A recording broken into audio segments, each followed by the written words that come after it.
Good evening and welcome. My name is Gwendolyn Mahan, and I am the Provost and Senior Vice President for Academic Affairs here at the University of New England. We are so glad you could join us tonight for our annual George and Barbara Bush Distinguished Lecture. I would like to begin by asking you to please silence or shut off your cell phones, if everybody could do that. I also just wanted to note that only approved photographers may use flash photography at this event. So I joined UNE last November, and I have thoroughly enjoyed jumping into campus life. One of the things that has impressed me about UNE is our commitment to civil engagement and to thoughtful discourse. This event exemplifies that spirit, and I'm just delighted to be here this evening with all of you. At this time, it is my distinct pleasure to introduce University of New England President James D. Herbert.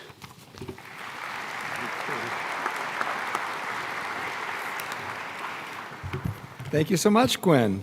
And what a delightful thing it is to work with Gwen. She is a force of nature, and we're having so much fun together since she arrived just a few months ago.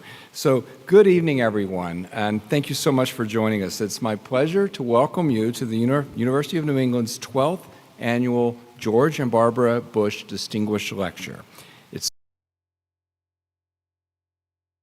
our faculty and professional staff, trustees, members of the Bush family, neighbors, and just everyone here from Maine and from away gathered for one of UNE's annual signature events. We offer this series as a way of celebrating the remarkable lives of President George Herbert Walker Bush and First Lady Barbara Bush. We're fortunate at UNE to befriend these exemplary Americans during their later years, and this lecture series serves as a lasting tribute to the connection that we forged with them. The Distinguished Speaker Series has brought to our campus through the years and has graced us with much wisdom, the various speakers, and I'm sure this year's visitor, Dr. Richard Haass, will do the same. But before I introduce him, there are just a few other guests here tonight that I'd like to acknowledge. We have several current and former UNE trustees in attendance at this evening. At this time, I'd like to ask them all to rise and be recognized. Trustees, please.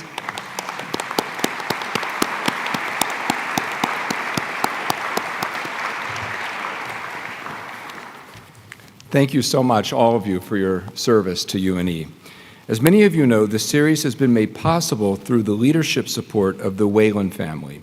We are deeply saddened by the passing of our dear friend Peter not too long ago, but we are grateful for his wife Rosalind and their son Paul and daughter-in-law Bethany that for their continued support and for being here this evening. So Roz, Paul, Beth, would you please rise?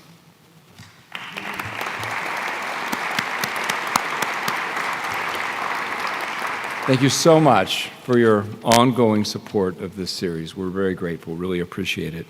The Bush Foundation also deserves recognition for its support and encouragement of this series, and I know many of our friends in Texas are watching via live stream. So how about a round of applause for our friends in Texas at the Bush Foundation. And I also welcome everyone else that is able to be here tonight. I'd also like to give a special acknowledgement to Ms. Doreen Bonanami from the Council on Foreign Relations, who was generous with her time and attention to helping make the arrangements with UNE to bring Dr. Haass with us. Doreen, thank you very much. She's not able to be here with us tonight, but I'd like to give a round of applause to Doreen for all of her help.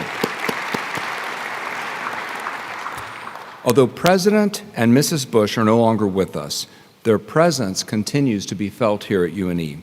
Our George and Barbara Bush Center, where my office is located and Gwen's office is located, reminds us daily of these two iconic Americans for whom it is named.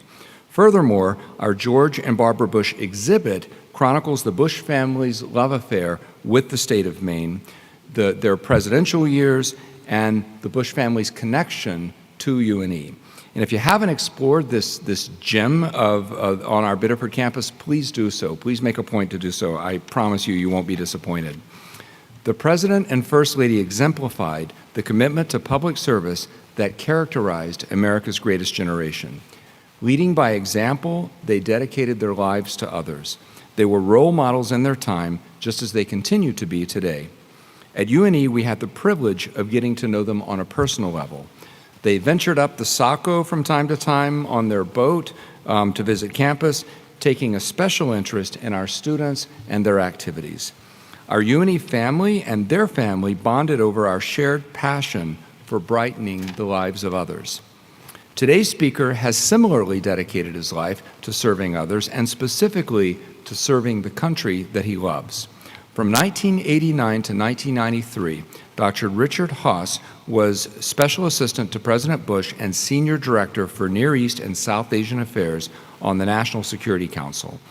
During this time, he was awarded the President's Citizens Medal for his contributions to the development and articulation of U.S. policy during Operation Desert Shield and Desert Storm. Later, he served in George H.W. Bush's administration as Director of Policy Planning for the Department of State, where he was a principal advisor to Secretary of State Colin Powell. Confirmed by the U.S. Senate to hold the rank of ambassador, Dr. Haass also served as U.S. Coordinator for Policy toward the Future of Afghanistan and as U.S. envoy to the Northern Ireland peace process. For his efforts in this latter regard, he received the prestigious Tipperary International Peace Award. For the past 20 years, Dr. Haass has served as president of the Council on Foreign Relations, an independent, nonpartisan organization dedicated to helping people better understand the world and the foreign policy choices facing the United States and other countries. He's also the author or editor of 16 books on American foreign policy, management, and democracy. His latest book, The Bill of Obligations, The 10 Habits of Good Citizens, was released by Penguin Press earlier this year and has already made its mark as a New York Times bestseller. And I highly commend it to you, by the way. It's an amazing book. I just finished it last night. At this time, it is my great pleasure to introduce the 12th speaker in the George and Barbara Bush Distinguished Lecture Series at UNE. Please join me in giving a big nor'easter welcome to Dr. Richard Haass.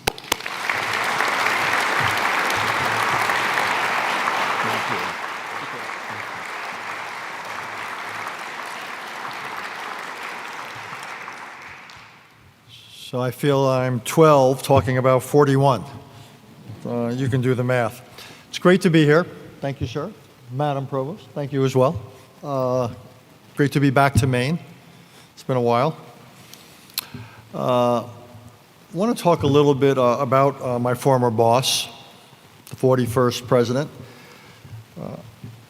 And to put some of it in perspective, I've been thinking about it a lot recently given where we are in the world, and I'll try to connect the dots before I'm done, and I'm not going to go on too long, because I'd rather hear what you've got on your mind and go back and forth on a few things. But President Bush, 41, was there at the end of the Cold War. And I actually didn't think I would ever live to see the end of the Cold War. It was one of when you woke up in the morning, it was part of the structure of international relations. But it ended, and we can argue the date, but for a lot of people, of all dates, it wasn't 9/11, it was 11/9, 1989, when the wall was first torn apart, dismantled. And the fact that the Cold War not only ended full stop, but ended when it did and how it did, peacefully, after 4 decades, and on terms that could hardly have been more favorable to the United States and the West, was simply beyond imagination. There's very little, though, about history that's inevitable. And a lot of people, success has either 100 or 1,000 fathers, and there were many over the 4 decades that came before in this country and other countries in the West. But I think the 41st president deserves more than a little credit for essentially easing the transition. So much of history, and often conflict, is about momentous changes. And change often causes friction, and friction essentially becomes too much for those entrusted with authority to manage, to handle it. It overwhelms their bandwidth. And this did not.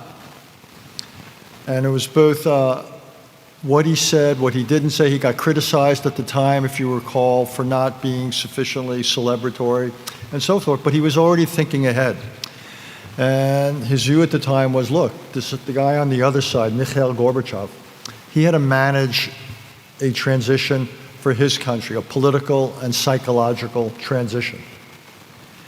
And the last thing President Bush wanted to do was make that more difficult for him. So it wasn't just that his mother taught him not to gloat and to be modest, but also it carried over into his statecraft. And the whole idea was to appreciate the predicament of the other person, to think long term, and to say, I know where I want to get this relationship. I want to get the world from Cold War to post-Cold War, and I want to do it peacefully, and I want to do it in a way where I don't undermine the people I'm going to have to work with down the road. And again, in retrospect, success always looks inevitable or easy. Didn't seem quite that way at the time for those of us working with him at the White House. It wasn't much later, about 8-9 months later, in the summer of 1990, where essentially we went from what had been the beginning, or rather the end of the Cold War, to the first test of the post-Cold War period. And that is when Iraq, led by Saddam Hussein, invaded Kuwait. And it's interesting just to put in the context of today, because think about it, one of the big arguments then is we cannot allow the precedent to be set that territory can be acquired through aggression. And that is why the president stood up. I was the young aide, a lot more hair, meeting him on the south lawn of the White House that day in August 1990, when I gave him a report about what was going on, and he said, this aggression against Kuwait, this aggression, it will not stand. And those were the fateful words of his presidency. And here we are 30 years later dealing with aggression yet again. Aggression across borders, the attempt to acquire territory by force. And I think it's interesting that the principle he so clearly stood behind is again the principle animating a different president, the 46th president, Joe Biden, in trying to rally, if not the world, at least the West, against this latest form of aggression. But if one goes back to 41, one had the end of the Cold War, the first test of the post-Cold War period in resisting Iraqi aggression. And when he stood up and talked about it, in part after talking with Brent Scowcroft, who was the first speaker in this series, he talked about the desire for a new world order.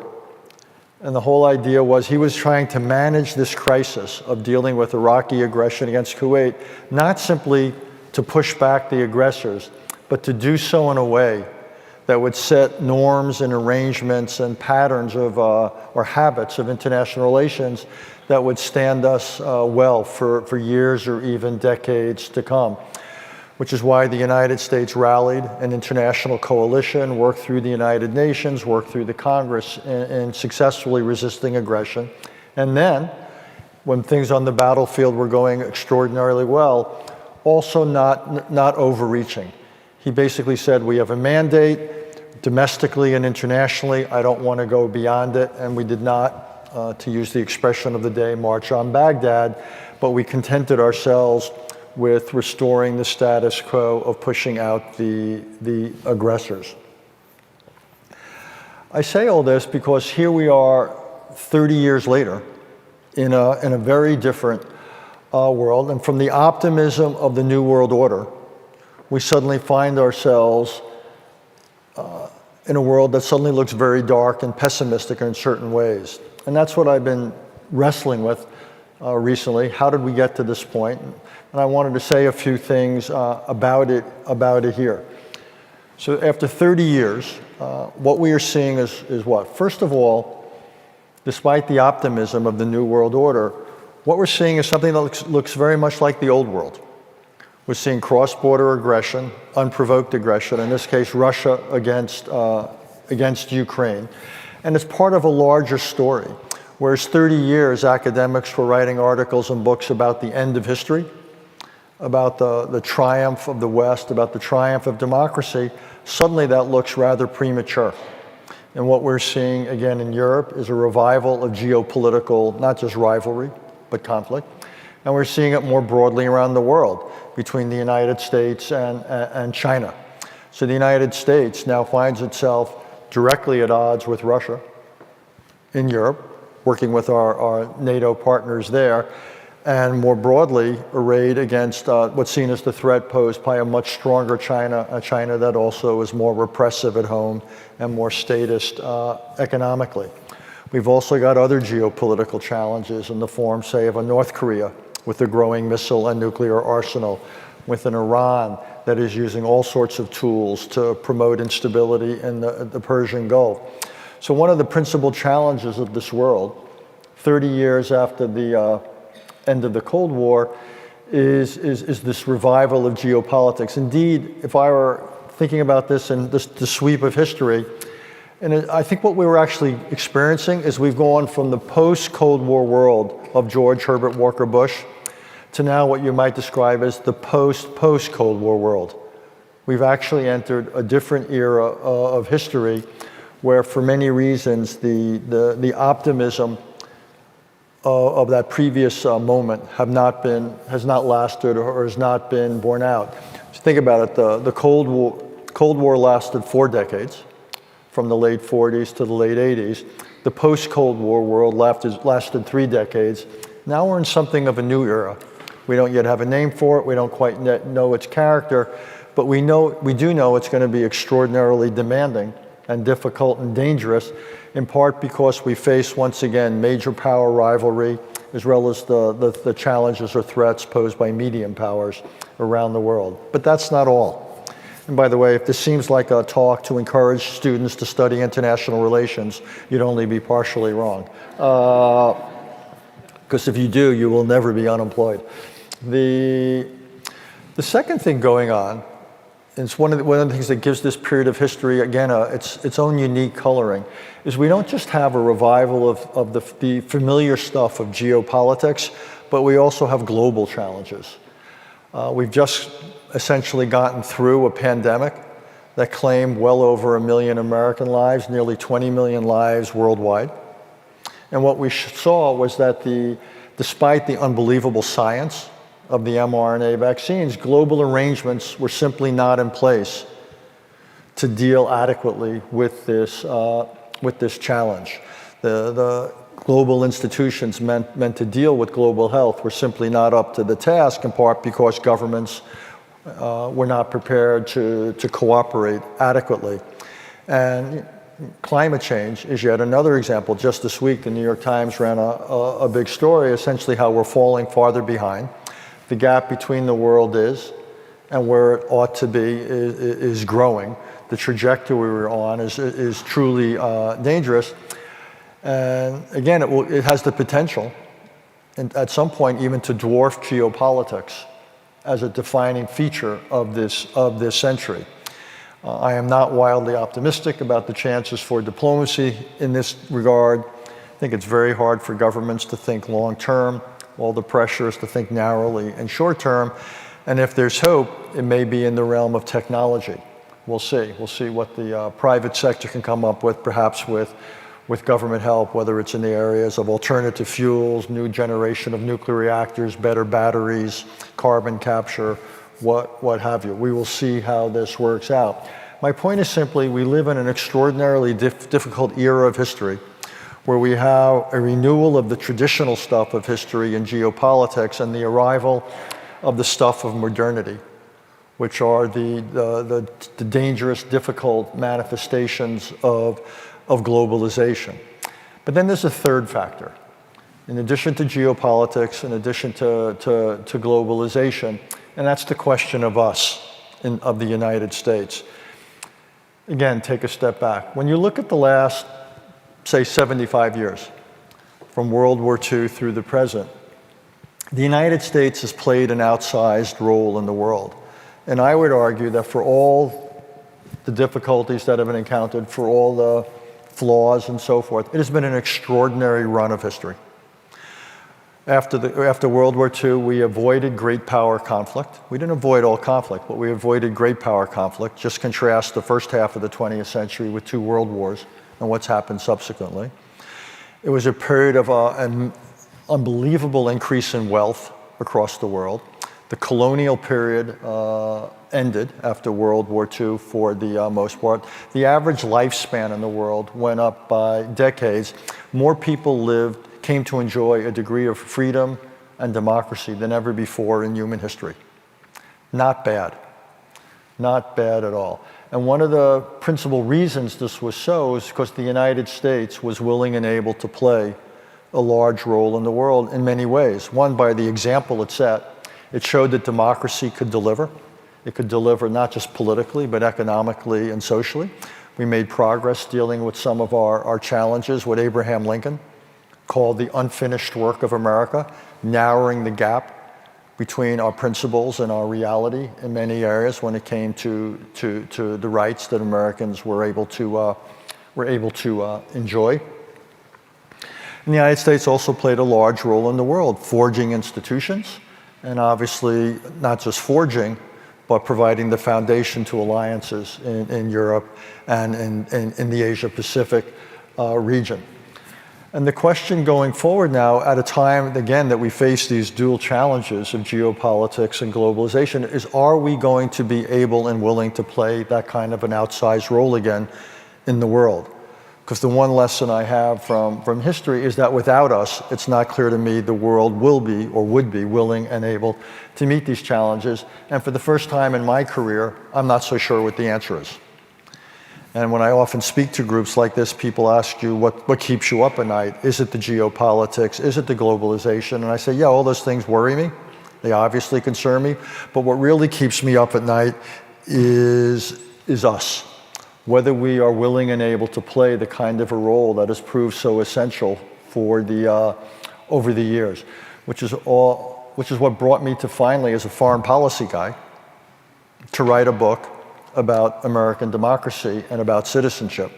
And there's lots of things that I think have slightly gone off the rails in this country, but a lot of them I would put in a framing that we have gotten so obsessed with our rights, what we are owed by our government and by our country, that we've lost sight of our obligations, what we owe one another and what we owe our country. And if you think of citizenship as a coin with 2 sides, one side is rights, and again, I already referred to Abraham Lincoln, the unfinished work. We've got to make good on our rights. 3 years from now, we're going to mark the 250th anniversary of the Declaration of Independence.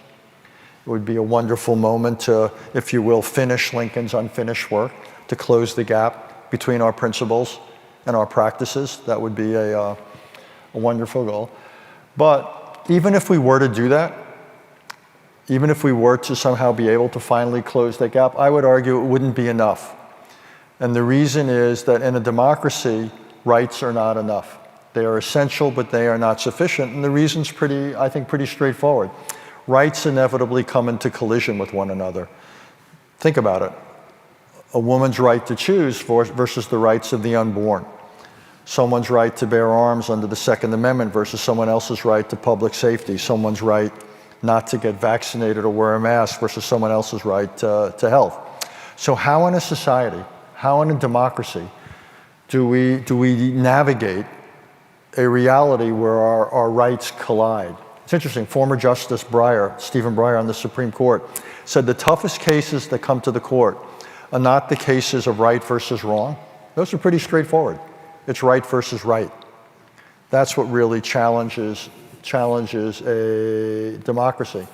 And when rights come into collision with one another, if you can't find a mechanism for resolving them, what happens then is at best you have gridlock, that you can't get the political system to work its way through it, or worse yet, we descend into violence. Whoops, missed my glasses there. And what we saw on January 6th was a descent into political violence. And what we've seen long before January 6th and often after January 6th is gridlock. And the reason that obligations are so necessary, it gives you a way to hopefully work through the differences in a way that would forge agreement compromise and make it possible to improve things here at home, to act in the world in ways that are consistent, and obviously to avoid violence and to once again be a democracy that others around the world would hope to emulate. It won't just though happen.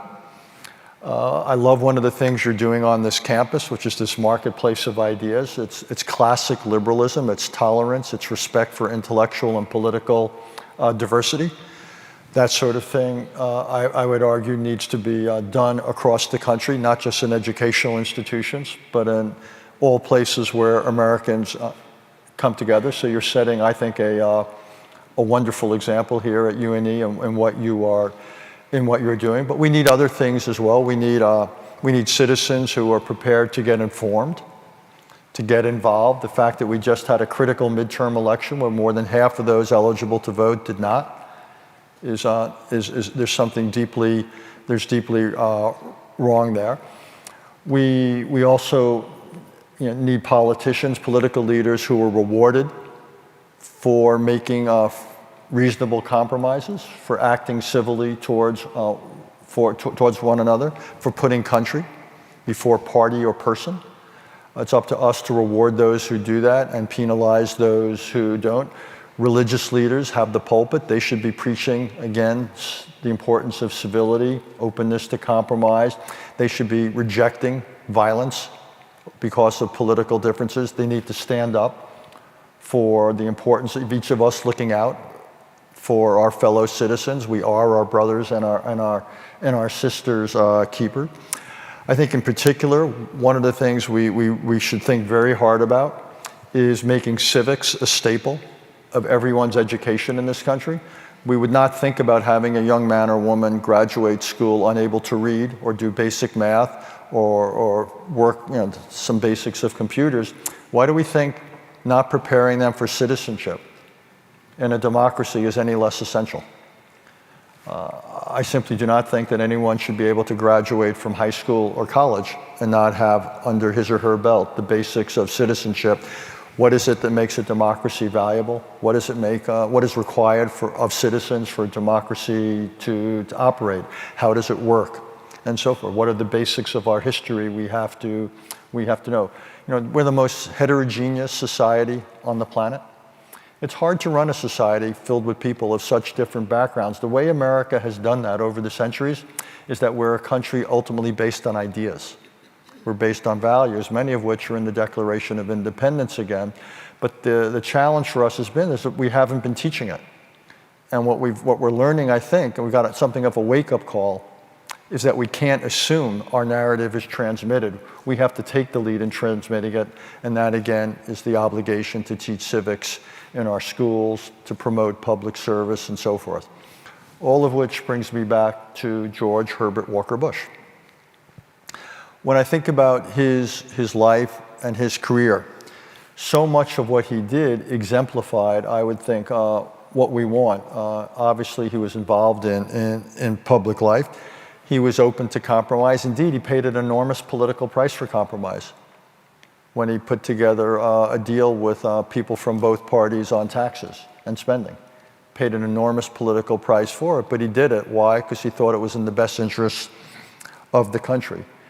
He was always civil in all of his human relationship. He was a respecter and a protector of norms, of doing the right thing. It wouldn't have occurred to him not to have acted in ways that reflected what was expected of him as a political leader. He did believe in standing up for the common good. What he did for Americans, say, with disabilities was a remarkable piece of civil rights legislation. His entire career in life was a testament to government service, from his time in the military to his time in the White House. The way he encouraged his own family to follow suit. It wasn't a coincidence that one son became a governor and a president, another son became a governor as well. And indeed, all of this was about putting country before party or person. So it's easy, I think, to grow pessimistic. It's easy to despair at times when we look out what's going on in Washington, or in various state capitals. But I think his career and his life is an example of that good people can accomplish important things and stay good in what it is they do.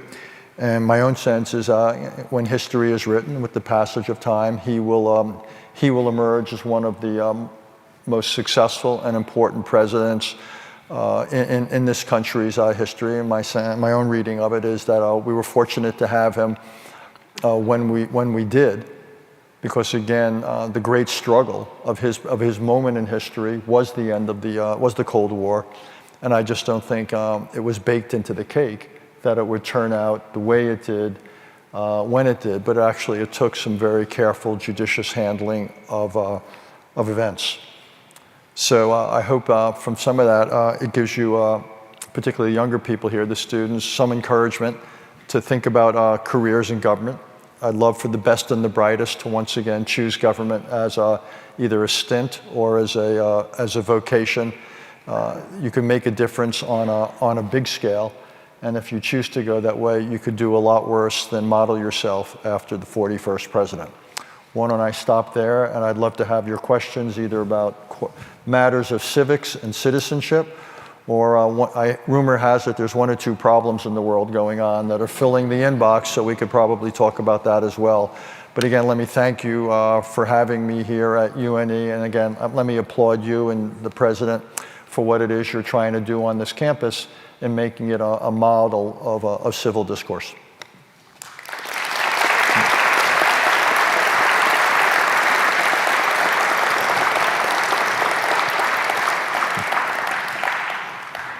Folks, we have microphones to the far left of the stage and far right. You're welcome to come on up to the microphone, and if you're unable to come to the microphone, raise your hand and I can bring this to you.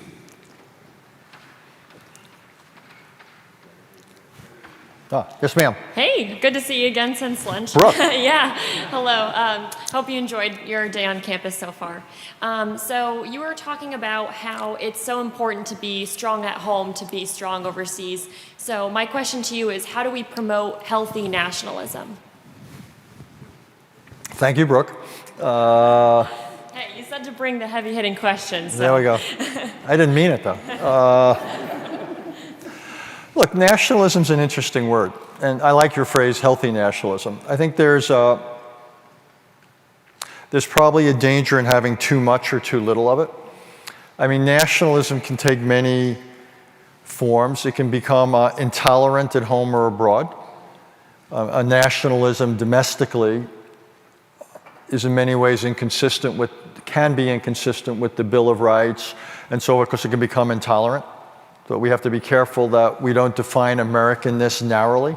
Again, it's not based on religion or race or gender or privilege or anything else. It's got to be based on values and ideas. That is the essence of this country. We were founded on ideas, and the challenge is to live up to them. And that overseas, and we've seen it around the world through history, nationalism again can take forms that are wildly intolerant.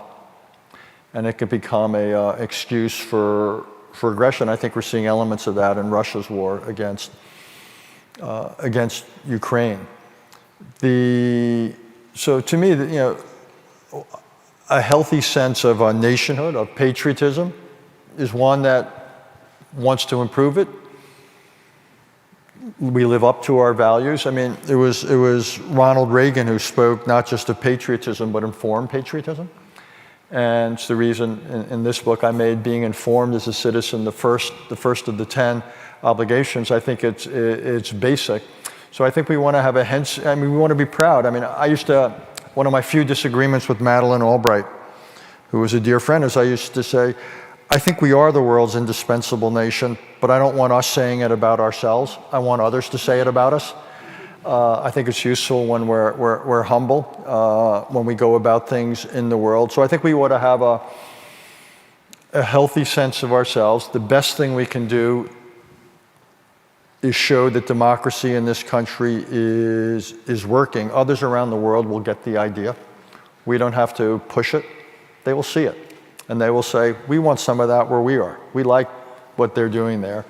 And that to me is a healthy nationalism. And probably one other thing, and it gets into some areas of some controversy, I think we've also got to respect the nationalisms of others and have to be mindful of thinking too universalist, in a universalist way, that simply because certain things work for us, given our unique history and composition, that necessarily they're going to work for everybody. I don't buy that. I think culture is a powerful force in the world, and I think the United States has to navigate the world with a degree of humility and a degree of acceptance of perhaps the limits of Americanness around the world, that other nationalisms count. It's not that ours is better or worse, it's just different. And if others want to some extent model themselves on us or our principles, fantastic. But I think we have to be very careful about forcing it or demanding it. Thank you. No, thank you. Yes, ma'am. Thank you, Dr. Haass. Thank you so much for coming, and thank you for encouraging our students to study international relations. The study of IR is actually really going down in this country, much to my dismay. I've been Are you a professor of IR? I used to be, and I was trained by people who thought very highly of you, so I've been following your stuff for a long time. My question is about the post-Cold War era that we find ourselves in that you described, and specifically about the invasion of Ukraine. I think up until about a week and a half ago, my take on that was that Russia was overwhelmingly an outlier, that for the most part, the world, especially the Western world, had responded in, like united ways against that. And so that the democratic ideal in, the United Nations was mostly maintained. But just in the last week and a half, and especially because of Xi's visit to Moscow this week, plus the cooling of U.S. support in some corners of our Congress and other corners, suddenly has me thinking a totally different picture of these two global superpowers against. Well, let me see if I can address it. Thanks. Look, I understand your concerns. I think first the thing just to say is, I talked a little bit about what happened in 1990 and 91, where most of the world, almost all of the world, was arrayed against Iraqi aggression. That is not the case now. You have the United States, its European partners, and a few of its Asian partners arrayed against Russian aggression. But you have China quite supportive of Russia. And then you have a big chunk of the world either supportive of Russia in part or sitting it out. So I think you're right. When you look at things, it's a lot of the world is not going against this. I think the United States has made a mistake in framing this as a struggle of democracy versus authoritarians. I think we should have made this simply a war against aggression. I think more of the world, which is not democratic, could have been sympathetic to an argument that we can't create a world safe for aggression. So I think we simply misframed it and made it too ideological. I also think that a lot of the world was not feeling very kindly towards the United States at the beginning of this war. They were, during COVID, we did not come through for a lot of the world with vaccines. U.S. trade and aid policies have not been wildly forthcoming, so a lot of the world was essentially saying to the United States, where were you when we needed you? Now you want us. Life doesn't work that way. So I think we found ourselves in a position where we didn't have a lot of, I have to be careful about using banking metaphors these days, but we didn't have a lot of capital in our account with the rest of the world. And I think that's what happens. And a lot of countries have specific things, like India gets Russian arms, other people want to buy cheap Russian energy.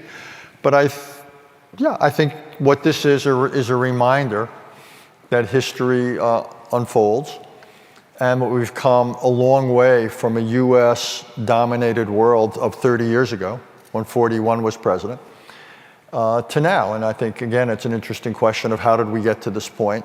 But suddenly, where in the old days, triangular diplomacy worked in our favor. It was the United States and China against the Soviet Union. Now triangular diplomacy is working against it, with Russia and China trying to undo a lot of the US-led international system. So this is a moment for some reflection, I think, for people in my business, which is how did we get to this point, what mistakes did we make, and what should we be doing going forward? So you're right to be a little bit concerned. Yes, ma'am. Hello again. Hello again. I had a question regarding what would you recommend or some form of advice to college students and what we can do to not only motivate ourselves, but motivate others to participate in conversations regarding educating with civics. And then you also mentioned voting too, so other forms of activism. Mr. President, well, look, if you look at American elections, what's interesting to me is turnout, even in presidential elections, is usually never much above 60%, which is another way of saying 40% of eligible voters plus or minus don't vote. The recent midterms, 55% of eligible voters plus or minus didn't vote. So one thing is to get out the vote, because small amounts of voters can have outsized impact. If you look at the recent midterms, New York State, in some ways, 4 or 5 races were narrowly won by Republicans in New York State. If those districts had gone Democrat, which was what many people expected, the Democrats would still be controlling the House of Representatives. I'm not saying that's a good or a bad thing. I'm just saying it's a thing, that a small number of voters in New York had a tremendous impact. Or recent presidential elections, usually it comes down to a couple of states, 10,000 here, 20,000 there, 50,000 there. Again, this is a country of 333 million people, over 200 million or so eligible voters. So 1% increases in voters could have all the difference in the world. So there's one is getting informed, becoming and voting is a big thing, but then working on campaigns. There's all sorts of ways that students can do that. By and large, students have been an undervoting population. Often they're away from home on campuses and so forth, and not just in federal elections. It's really important. I mean, if you look at who's drawing the congressional districts and the rest, it's at the State House. So what you really want is, again, students to get informed and get involved at every level, themselves, fellow students, work on your parents, work on your relatives, work on your neighbors, and then go out and work. And so that's what students, I think, can do. So do it. Sir. Dr. Haass, thank you so much for being here and providing your incredible insight through your amazing accomplishments. I live in Kennebunkport, but my family got here via Donegal and Greater Boston. And so I think you know where I'm going. I think I know where you're going. And thank you for your incredible work on the Good Friday Agreement. As you know, it's celebrating its 25th anniversary in April. We are. But it's a very interesting situation, obviously, in Northern Ireland. We've got the Catholic population almost equaling the Protestant population. We had amazing things happen after the Good Friday Agreement, like Ian Paisley and Martin McGuinness sitting down and laughing with each other. Yet it seems like we've hit a roadblock here, and there's lots of obstacles and challenges. You've got Brexit, you've got the Northern Protocol. When you talk about two groups having their rights conflicting and colliding, it seems to me like there's no place more so that's happening than in Belfast and Northern Ireland right now. So I guess my question to you is, what is the future for Northern Ireland? What do you predict will happen? It's amazing to me that there's a discussion about unification. I never thought that would be discussed in my lifetime. So thank you. Look, thank you. The good news is that for those of you who are not familiar with the history of Northern Ireland, the modern history, you went through about 3 decades of sectarian warfare known as the Troubles. And somewhere between 3,000 and 4,000 people lost their lives. And this essentially came to an end in the late 90s. You had a negotiated agreement of the leadership of Northern Ireland, people from both religious traditions, as well as the United Kingdom, from UK and Ireland, the Republic of Ireland. And George Mitchell, who was my predecessor as the U.S. envoy, deserved enormous credit, as did all the leaders, many of whom really put aside their pasts. It's quite a remarkable thing. And I think the British government deserves some credit, as does the Irish government, because what the British government said, look, over the decades, you're not going to be able to shoot your way to power, but you can negotiate your way to power sharing. And I thought that was a really important message, and ultimately it effectively worked, and you had some local leaders who were willing to step up. Since then, it's still a very divided place. 90% of the children of Northern Ireland go to single tradition schools. One of the things I got most involved with was something called integrated education. Integrated education in Northern Ireland has nothing to do with people of color. There's everything to do with Catholics and Protestant kids going to the same schools and studying in a non-denominational environment. But there's lots of problems still between the communities, very divided, not just physically and where they live, but politically. The local institutions have ceased to function. There hasn't been any significant renewal of violence, which is a wonderful thing, but there's still lots of real divisions. And I don't have a crystal ball. Could there one day be Irish unification? I suppose, but it would take a majority in the Republic of Ireland as well as a majority in Northern Ireland to support it. I don't think we're anywhere near that right now, but you have demographic changes, you have political changes, you have Brexit, which is complicated things. I think the challenge for the near term is to simply get the local institutions standing up and delivering and to avoid any renewal of violence. I think this recent agreement the last few weeks between the British government and the so-called Windsor frameworks and the EU is a welcome innovation. But now we'll see if it's enough for the leadership of Northern Ireland. It's also, I've got involved several times there as an envoy. And one of the interesting things about Northern Ireland, and one that has certain lessons for us all, it's a society, it's a small society that never came to terms with its own past. You have thousands, or maybe hundreds, if not thousands, of unresolved murders and so forth, and deaths from the period of the Troubles. Lots of other issues, and it's a question of, can a society get over the past and look to the future if it doesn't essentially come to a reckoning with the past? And we'll see. But it's been proven extraordinarily difficult for Northern Ireland to face up to its past. I think certain parallels to questions in this country. So I don't have a crystal ball. It's a good question about what's going to happen. I'd like to see gradual normalization, if you will, breaking down of the walls in the society. But I think we have a long ways to go there. It's one of the reasons I focus so much on education. Every time I went there as an envoy, I would visit an integrated school, because I wanted to send the message that we needed to get the next generation learning to live together and go to school together if there was any chance of the society coming together. But I think Northern Ireland is still quite a ways away from becoming truly normal. But we'll see. It's come a long ways. It just, that's the good news. Still has a ways to go. Hello again. Hello again. I'm surprised you all came back for more. Are you able to hear me? Sure. So to talk about one of the morals or the Bill of Obligations, you talk about remaining civil. And in the first paragraph, you talk about civility as the golden rule, to treat others unto how you would like to be treated. In one of my philosophy classes, we kind of touched upon the golden rule, and we talked about it's quite difficult, actually, because not everyone necessarily wants to be treated the same. And you yourself today talked about how we have such a heterogeneous population. How do you go about remaining and promoting civility in a nation as diverse as ours? Well, it seems to me civility is just another word for respect. But put that aside. I mean, one is it's how you'd like to be treated, but just be practical. In my experience, to be rude to somebody, to shout at them, to make offensive comments, it probably doesn't increase the persuasiveness of your argument. Just a wild guess. And then secondly, in a democracy, one of the things we have to recognize is you and I so here it is, it's Thursday, and you and I may be having a disagreement, the two of us, on what to do about Ukraine.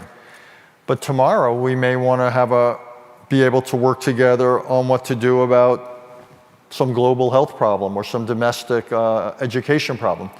And one of the things I like about civility is even if it doesn't get you to agreement on the issue of the moment, it preserves the relationship. So you have the possibility of working together on other issues. If the relationship ruptures over a disagreement, you not only lose the ability to work together on that issue, you lose the ability to work together on any issue. And if you think about it, it's why in some ways in places like Parliament or Congress, despite all the friction, you have this almost flowery, ornate language about the distinguished gentleman. And the whole idea is to preserve a degree of comity, C-O-M-I-T-Y, as opposed to comedy, which we won't even go there. So I think there's a place for civility. It's protective. It's protective of relation. It protects possibility. And that's what you want in politics. And it doesn't cost you anything. It doesn't cost you. And one of the things I like also is when I talk to teachers about how to teach some of the ideas in the book is to do things like debates, have people debate an issue. I don't know whether, like you do in your marketplace thing, you're having one coming up, I think, on affirmative action. You just had one on transgender. You take these subjects that are real lightning rods, really tough, polarizing issues. And I almost like a sporting metaphor. Here we are in the NCAAs. You blow the whistle at halftime and you say, okay, change sides. You now argue the other side.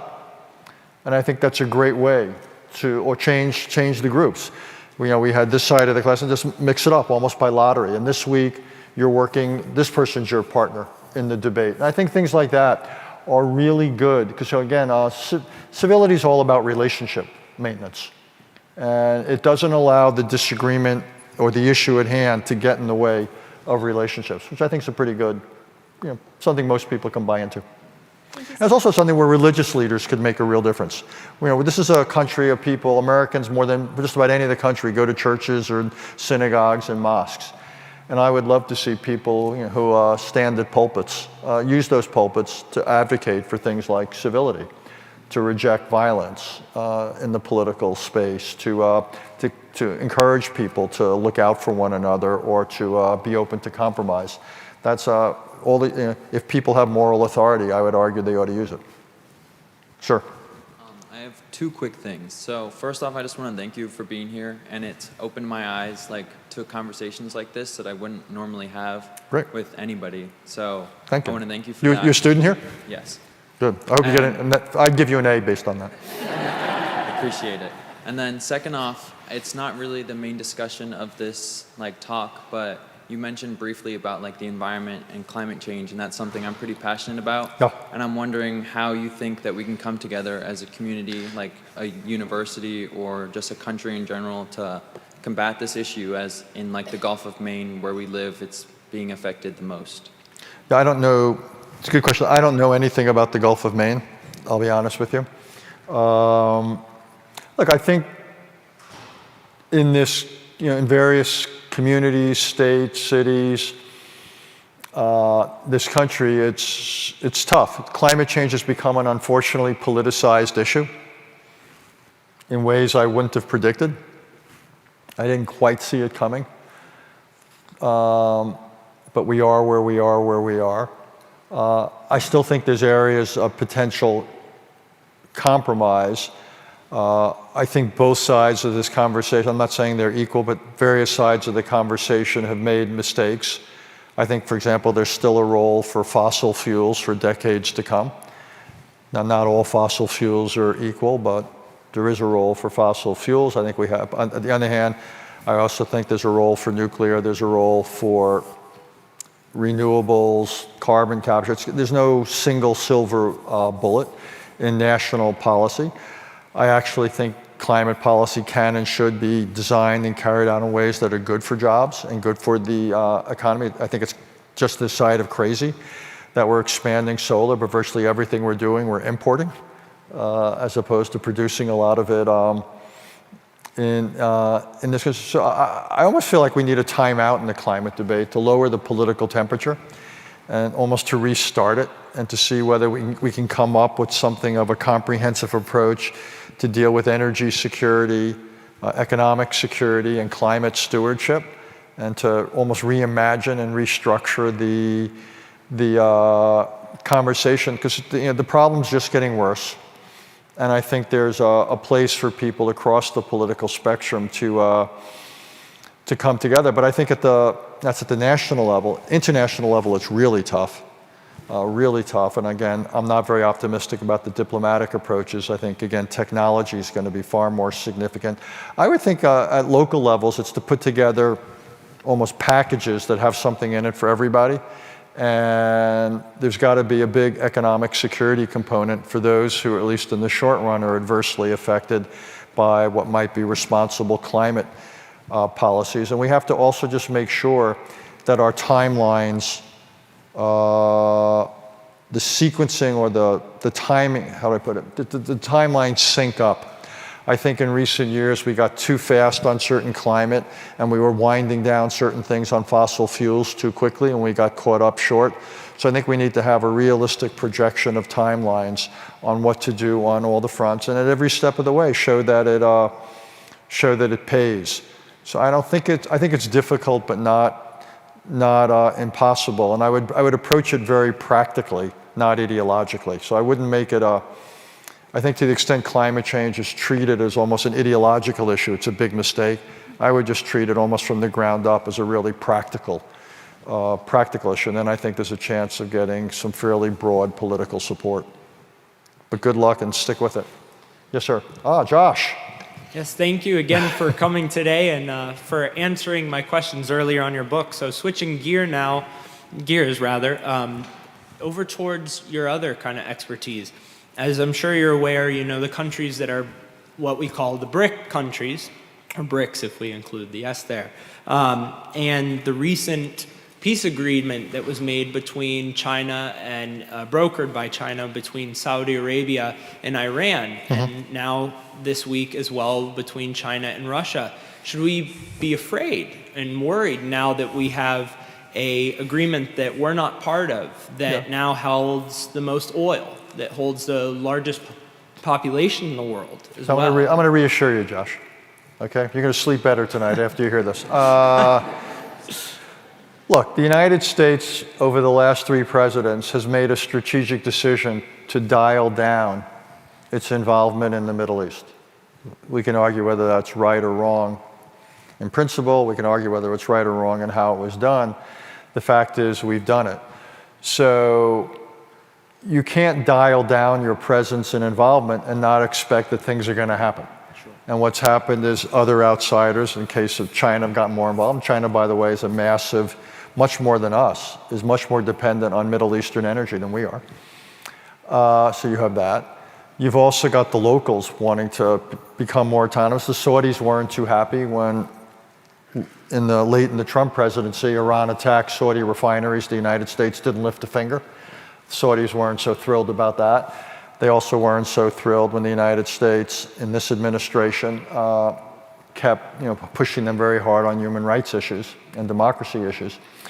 So they wanted to send us a message of sorts. We have no relationship with Iran whatsoever. So the idea that something like this would happen, that China would step in a bit, China likes the idea of appearing as a peacemaker. My reaction is not to get too worked up about it. Plus, it's not at all clear to me about what exactly Iran and Saudi Arabia have agreed to do other than to reestablish diplomatic relations and reopen embassies. Is Iran going to stop doing all the things around the region that give Saudi Arabia heartburn? Probably not. Is Iran going to stop its development, putting into place the precursors of a nuclear weapons program? Probably not. So I doubt we're entering the golden age of Saudi, but Iranian relations. But just say we were, and if we like the terms, the fact that China brought it about, I don't think we should allow concerns about China to get in the way. If China does something that's good, it's good. If China does something that's bad, it's bad. But look at it on its merits. Just because it's China, I'm uneasy about China and Russia, what they're doing, because I don't think they're particularly up to good, to say the least. But if imagine miraculously enough, and I see zero evidence of it, that China could do something useful in influencing Russia over its policy towards Ukraine. And that made either lowered the temperature of the war or made some type of a peace agreement more possible on terms that we could live with. Just because it's China, I wouldn't reject it. That seems to me silly. Again, I'm skeptical about it. But no, I think, again, if they do good things, great. And in the meantime, I'm not saying we should leave the playing field to them. If we have important interests like we do in Ukraine or wherever, then we should be involved. And if we have ideas diplomatically or what have you, then we should be promoting them. But nature tends to abhor vacuums. And if there are vacuums that grow up, we should expect opportunistic actors to fill them. And if we're uncomfortable with that, then it seems to me it's incumbent on us to do more. But I haven't seen anything of late in the Middle East or elsewhere that China's up to that I think somehow represents a serious threat. To me, the only real serious threat they pose is whether if they were to become much more supportive of Russia, not just economically and diplomatically, but militarily. That would be a big issue, and hopefully that won't materialize, but I don't know. Thank you. Thank you. Dr. Yes, sir. Haass, we're at a point where we will call for last question here. Okay, do it. I apologize. I'm going on too long. We can get 2 last questions, and I'll be really quick. I apologize, really. And then get this young lady, and then we'll go. All right. I want to thank you so much for coming again to be the sentiment of all the students here and all the faculty and all the visitors. And my question relates to me more as you being a foreign policy scholar working in smaller states like Northern Ireland and Cyprus with interstate tension. How can those smaller geopolitical issues, and what lessons do you learn from them, and how can they really apply to these newer macro geopolitical issues we face in our current time? Okay. And yes, ma'am. Hello again. My question is, how do we infuse a sense of obligation in a society that feels like government deprives them of their rights and privileges? Okay. 2 good questions. The former, look, the stakes may be different, but to give you an example, whether you're talking about Northern Ireland or Cyprus or anywhere, there's lots of insights you can get about negotiations. Negotiations only work when you have parties on the various sides of an issue who are willing and able to make a deal. So when people spend all their time fussing about the details of an agreement, what really matters more is whether you have actors that, again, both willing and able to compromise. And if you don't, you're not going to get progress. So it may not have global implications, but it'll obviously have implications if you fail for the people on that square of the chessboard. During the Cold War, what was always so dangerous is local disputes could have global repercussions. If the United States was on one side, the Soviets were on the other. I can imagine that today with the United States and China, or something like that, where we're worried about the entire chessboard, to strain the metaphor. But local disputes can take on global significance if you're not careful. But even if they don't, local disputes can just be plenty bad for the locals. And so, but again, most disputes, they operate according to some of the same logic. So I actually find it useful, whether I'm talking about the United States and China, or something over Taiwan, or the United States and Russia over Ukraine, or some of these other smaller disputes. The way I think about them intellectually, I developed this theory of ripeness, about what negotiators can do. I should also add that I failed at every negotiation I've been in charge of, so I probably wouldn't take me very seriously here. But I do think the way you think about them doesn't change depending on the stakes. Okay, so last question. Look, I think you raised a big issue. How do you get people to think about obligations if rights aren't filled? I think the answer is you have to keep pressing ahead on rights. And we are. We've made real progress in the United States over the last 240 or so years. We haven't closed the gap between our principles and our practices, but we've narrowed it. We fought a civil war over it. We've had civil rights legislation. We've had other forms. Women have the right to vote. Right to vote is down to 18-year-olds. There's other changes in this society that are quite impressive. Is there still discrimination? Of course there is. Now, some of you can't always deal with legislation through, discrimination through legislation and the law, behavior and the rest, but you keep working it, and again, it's where people with moral authority, where parents and others have a potential role. So I think the answer is you continue to work at what, again, Lincoln's unfinished work. You don't give up. You don't say good enough. But to use the academic structure, it's necessary but not sufficient, because even if we finished it, we'd still have problems. So I think what you try to do is you continue to work that account. At the same time, you make an argument, like I've tried to make in this book and today, that even if we were somehow to finish it, it ain't enough.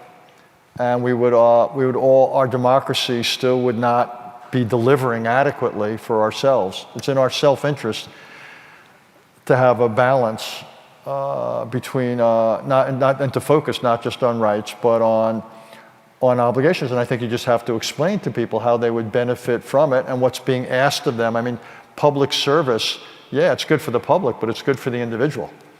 You get something in addition to giving something. Or if you look at all the obligations, from being informed to being involved, to being civil, yeah, it may take something of you, but in every case, I think you get rewarded and then some. And I think you have to, indeed, you could probably make the argument in some cases that some of those obligations, if played out, might actually increase the chance that some people who have not been particularly respectful of certain rights might become more respectful.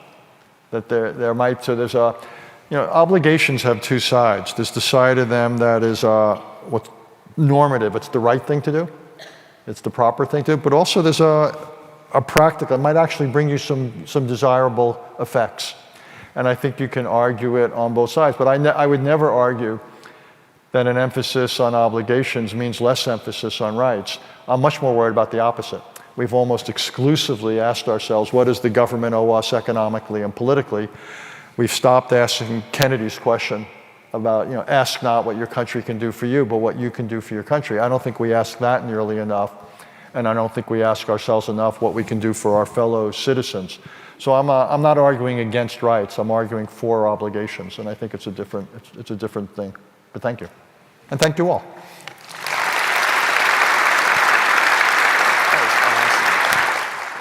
Thank you. So, Dr. Haass, thank you so much. That was, I know you've given us all a lot to think about. You certainly have me. I have lots of questions and thoughts. So thank you so much. And thank you all. You have my heartfelt appreciation for being here tonight. Thank you for coming, and please stay engaged. We have lots more interesting events coming up. Watch the website and come join us. So thank you again.